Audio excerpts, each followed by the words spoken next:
बच्चों, कक्षा 9वीं का 11वां पद्य पाठ हम लेंगे निर्माणों के पावन युग में। रचनाकार है अटल बिहारी वाजपेयी। इनका परिचय हम देखेंगे। इनका जन्म 25 दिसंबर 1924 ग्वालियर मध्य प्रदेश में हुआ और इनकी मृत्यु 16 अगस्त 2018 में नई दिल्ली में हुई। आप जानते ही होंगे कि अटल बिहारी वाजपेयी जी भारत के पूर्व प्रधानमंत्री भी रह चुके थे। उनके शासनकाल में पोखरण में 5 भूमिगत परमाणु परीक्षण विस्फोट करके उन्होंने भारत को परमाणु शक्ति संपन्न देश घोषित कर दिया था और उनके असाधारण कार्यों के लिए 2015 में उन्हें भारत रत्न से नवाजा गया था। पूर्व प्रधानमंत्री होने के साथ साथ वे एक उत्तम कवि, पत्रकार और प्रखर वक्ता भी थे और आपकी रचनाएं जीवन की जिजीविषा, राष्ट्र प्रेम एवं ओज से परिपूर्ण है। यानी उनकी रचनाओं में जीवन के प्रति आसक्ति हमें दिखती है। जिजीविषा इसका मतलब है कि जीवन के प्रति आसक्ति और राष्ट्र प्रेम भी दिखता है। अब इस पाठ की विधा कविता है। कविता क्या होती है? तो रस की अनुभूति कराने वाली, सुंदर अर्थ प्रकट करने वाली, लोकोत्तर आनंद देने वाली रचना जो होती है उसे कविता कहते हैं। इसमें दृश्य की अनुभूति इसका मतलब है कि अनुभूतियों को साकार किया जाता है। इस कविता में वाजपेयी जी ने नूतन अनुसंधान, नूतन इसका मतलब है नया और अनुसंधान इसका मतलब है खोज, संस्कृति के सम्मान, जगत का कल्याण, उत्थान करने के साथ साथ ही चरित्र निर्माण करने को विशेष महत्व प्रदान किया है। आइए चलते हैं कविता की ओर। निर्माणों के पावन युग में हम चरित्र निर्माण न भूलें, स्वार्थ साधना की आंधी में वसुधा का कल्याण न भूलें। सबसे पहले हम कठिन शब्दार्थ देख लेंगे। निर्माण इसका मतलब है कि नया कुछ बनाना, पावन इसका मतलब है पवित्र, चरित्र इसका मतलब है कि अच्छा आचरण, अच्छा व्यक्तिमत्व, युग इसका मतलब है कि इतिहास का बहुत बड़ा कालखंड, और स्वार्थ साधना इसका मतलब है कि अपना ही हित साधना, आंधी इसका मतलब है तूफान और वसुधा इसका मतलब है पृथ्वी, कल्याण इसका मतलब है हित। तो कविता का अर्थ हम देखेंगे। इन 2 पंक्तियों का अर्थ हम देखेंगे। कवि कहते हैं कि यह युग निर्माण करने का मतलब कुछ नया बनाने का अर्थात प्रगति करने का युग है। यह युग विज्ञान का है, संगणक का है और निरंतर विकास कार्यों की ओर हम बढ़ रहे हैं। लेकिन विकास कार्य करते करते हमें कदापि नहीं भूलना चाहिए कि हमें चरित्र निर्माण भी करना है।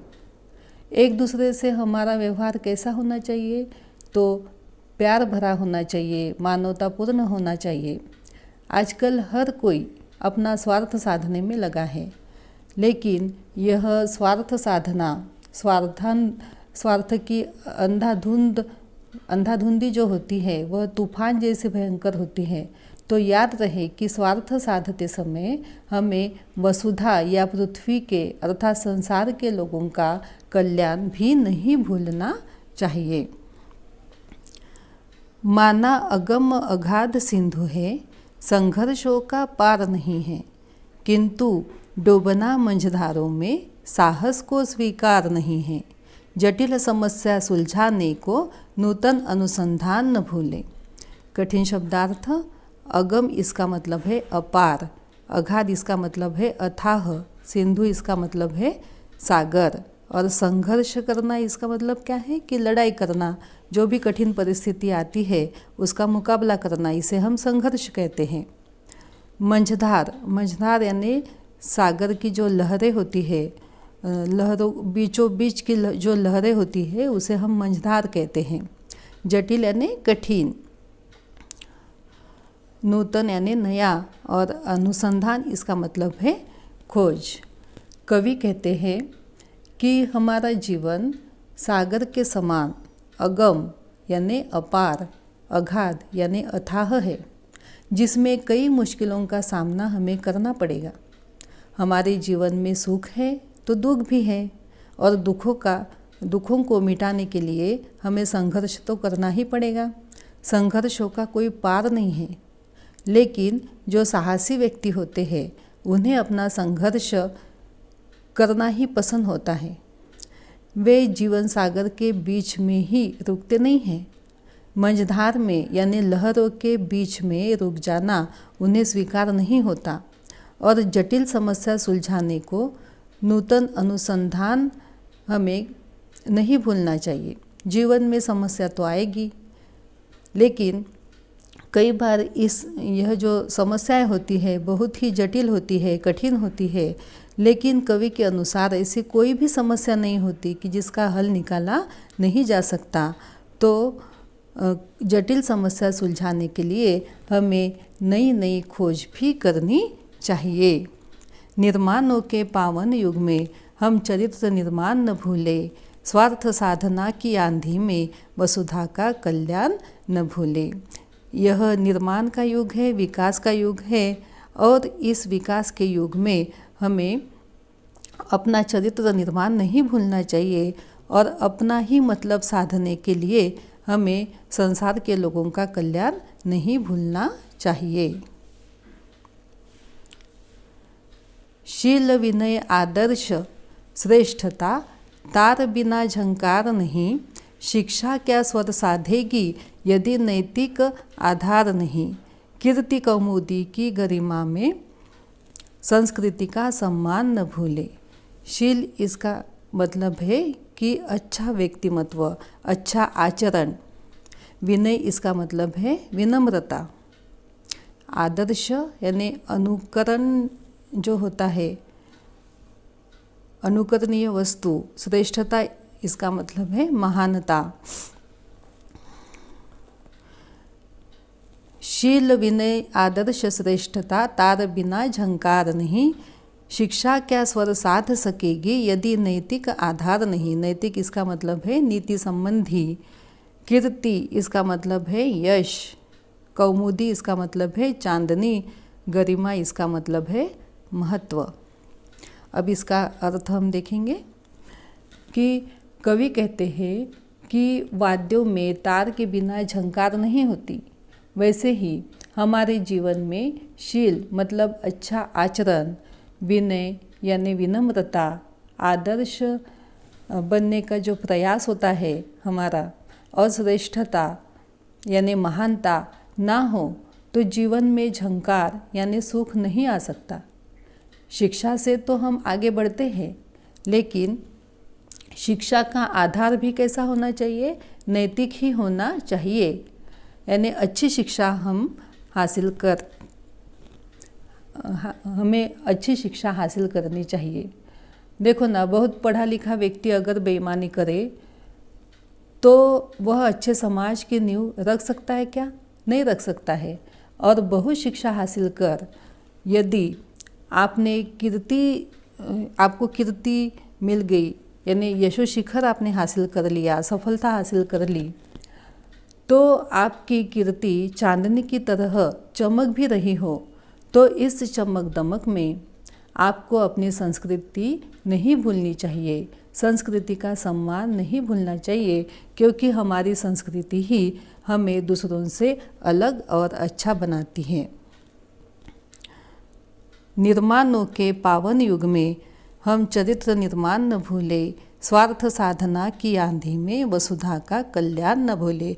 इस विकास के पावन युग में हमें अपने अच्छे आचरण को नहीं भूलना चाहिए और अपना मतलब साधते हुए हमें संसार के लोगों का कल्याण नहीं भूलना चाहिए। आविष्कारों की कृतियों में यदि मानव का प्यार नहीं, सृजनहीन विज्ञान व्यर्थ है, प्राणी का उपकार नहीं। भौतिकता के उत्थानों में जीवन का उत्थान न भूले। आविष्कार इसका मतलब है खोज करना। मानव इसका मतलब मनुष्य, आप जानते हो। सृजन यानी नया कुछ करना, और सृजनहीन इसका मतलब कि जिसमें कुछ नयापन ना हो, और प्राणी यानी सजीव। और भौतिकता यानी सांसारिकता और उत्थान इसका मतलब है उन्नति। कवि कहते हैं कि यह विज्ञान का युग है। विज्ञान के इस युग में नए नए आविष्कार हो रहे हैं और आविष्कारों की कृतियों में मानव का प्यार होना चाहिए।